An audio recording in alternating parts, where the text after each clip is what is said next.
Nech sa vám páči, už sa do toho prosím zapojte, aj v tejto chvíli už môžete písať svoje obľúbené jedlo. In English, of course. Yeah? Of course. Angličtina sa samozrejme dá učiť rôznymi metódami. My sa teraz ideme rozprávať o Kalanovej metóde spolu s pánom Petrom Lisým, riaditeľom Centra Kalanovej metódy.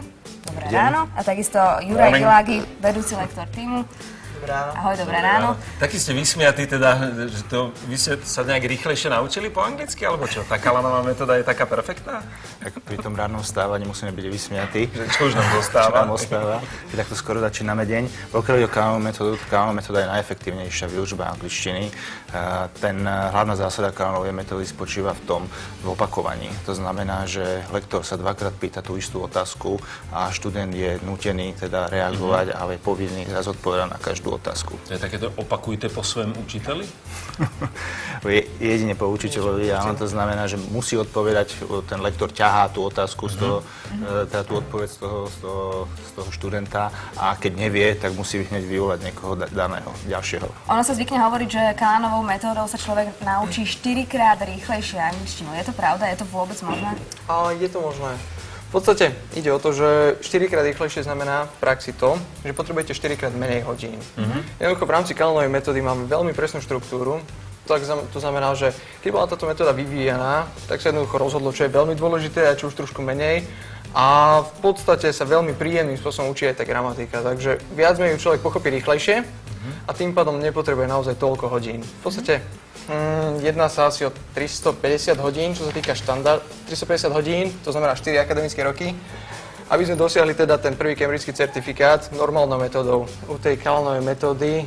A to je zhruba tak, ako na akej úrovni už potom viem komunikovať teda v tom danom jazyku? Veľmi slušne. To znamená, u Kalanovej metódy je to za koľko asi? U Kalanovej metódy to vychádza na tých 160 hodín, aby sme dosiahli ten prvý cambridgeský certifikát. Tomu zodpovedá tá 12. úroveň. S tým, že tá Kalanová metóda rozdelená na 12 úrovní a keď zvládnete teda tú 12, tak ste pekne pripravení na prvý cambridgeský certifikát. Pre koho je vhodná táto metóda? Sú to aj začiatočníci, aj pokročilí? Ja každému teda odporúčam Kalanovú metódu, ak je začiatočník.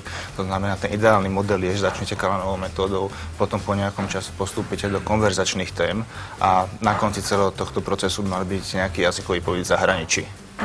No dobré, a čo keď už som ten, ktorý už to má nejakým spôsobom rozrobené a rozcestované a pozískaval všelijaké informácie o angličtine, povedzme aj z neanglicky hovoriacich krajín a povedzme to mám domotané a zle skloňujem a pomôže mi Kalanová metóda na to, aby som to dal všetko do poriadku? Pre takýchto máme teda ponúkajú Centra Kalanovej metódy o testovanie.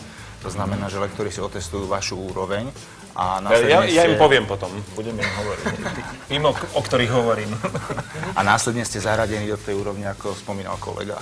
No a potom, keď už ste naozaj na vysokej úrovni, tak vám odporúčam konverzačné témy, lebo to je vlastne už naozaj taká tvorivejšia forma učenia sa anglického jazyka. My sa tu tak vo všeobecnej rovine rozprávame o Kalanovej metóde, ale v praxi si to predstaviť je asi niečo iné. Ako to vyzerá konkrétne na hodine?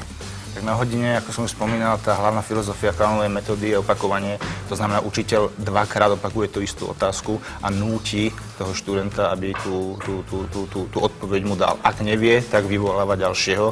To znamená, že je tam obrovská dynamika na tej hodine a študent nemá čas nejako zaspať alebo sa nesústrediť. To znamená, skupinky sú veľmi malé, skupinky sú veľmi dynamické a ten pokrok je veľmi výrazný. No, čo dodať na záver? Ja vám veľmi pekne ďakujem, že ste nás prišli poinformovať o Kalanovej metóde. Ja vám veľmi pekne ďakujem, že ste nás prišli poinformovať o Kalanovej metóde. Áno, možno si aj tretí a štvrtý krát jednoducho Kalanová metóda. Dúfam, že ste zaregistrovali, čo som chcel povedať. Áno. A máme veľmi aktívnych študentov. Áno, dobre.